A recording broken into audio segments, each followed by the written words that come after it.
Israel ইরানের সবশেষ পরিস্থিতি নিয়ে আলোচনার জন্য স্টুডিওতে যুক্ত হয়েছেন সহকর্মী ওমর ইরান। এই বিষয়টি নিয়ে আমরা আলোচনা করব। ইরান, আমরা জানি যে শুরুতে হচ্ছে ইসরায়েল হামলা করলো ইরানে, ইরানও পাল্টা হামলা করলো।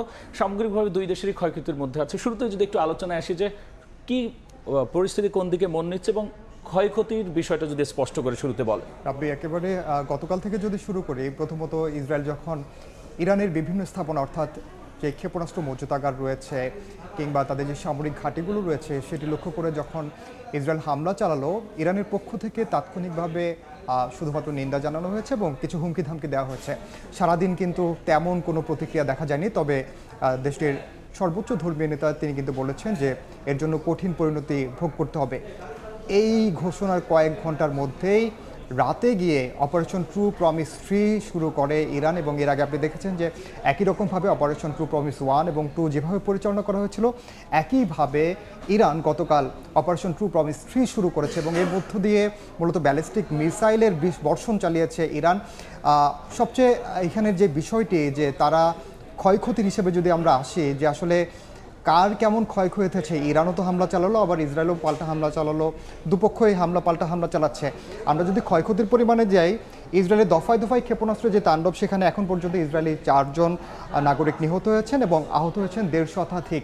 এটি মূলত ইসরায়েলি গণমাধ্যমেও বলা হচ্ছে, যদিও ইরানের দাবি তারা আরও ব্যাপক আকারে হামলা চালিয়েছে, তবে ইসরায়েলের ক্ষয়ক্ষতির পরিমাণ আসলে কম কেন?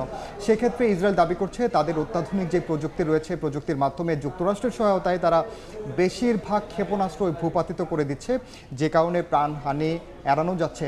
ইসরায়েলের বিভিন্ন শহর, বিশেষ করে তেল আবিব সহ এমনকি জেরুজালেমেরও বিভিন্ন সময় সুউচ্চ যে ভবনগুলো রয়েছে, সেই ভবনেও কিন্তু আমরা দেখেছি যে ধ্বংসস্তূপে পরিণত হয়েছে। এখন পর্যন্ত ধ্বংসস্তূপে অনেকে আটকা আছেন।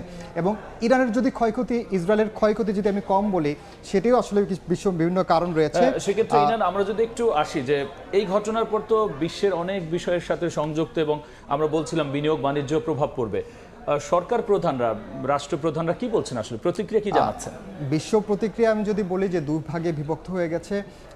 কয়েকটি দেশ, বিশেষ করে পশ্চিমা দেশগুলো স্বাভাবিকভাবে ইরানের পক্ষ নিয়েছে এবং ইসরায়েলের পক্ষ নিয়েছে। অন্যদিকে আমরা দেখেছি যে ইরানে হামলার তীব্র নিন্দা জানিয়েছে ইসরায়েল, চীন সহ বেশ কয়েকটি দেশ।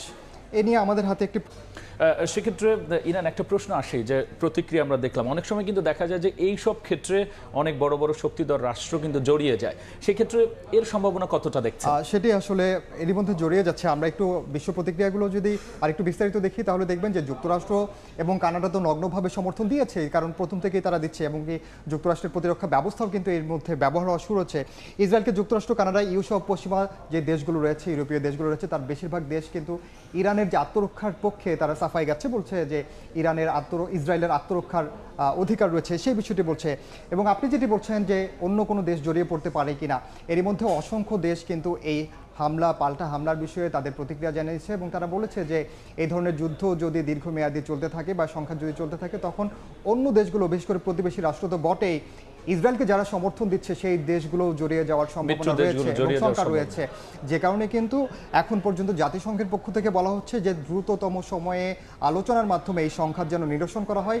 এমনকি মানবাধিকার কর্মীরাও বলছেন, বিশেষ করে কানাডা, এমনকি যুক্তরাষ্ট্রের মানবাধিকার কর্মীরা, যুক্তরাজ্যের যে গবেষণা প্রতিষ্ঠান চ্যাথাম হাউস, তাদের পক্ষ থেকে যুদ্ধ বন্ধের জন্য দ্রুততম সময়ে পদক্ষেপ নেওয়ার কথা বলেছে। এবং আমরা যে পরমাণু আলোচনার কথা বলছিলাম, যে যুক্তরাষ্ট্র এবং ইরানের মধ্যে পরমাণু আলোচনাটি চলছিল দফায় দফায়, সেটিও কিন্তু এখন একই কারণে অনিশ্চয়তার মুখে পড়ে গেল। সেক্ষেত্রে আপনি নিয়ে আসছেন যে পরমাণু সক্ষমতা বা পরমাণু আলোচনা, সেক্ষেত্রে কোনো একটা যুদ্ধ বাদলে বা এমন পরিস্থিতি সৃষ্টি হলে আলোচনায় আসে যে কোন দেশ আসলে কোন দিক দিয়ে সক্ষম, এই বিষয়টি নিয়ে যদি একটু আসেন।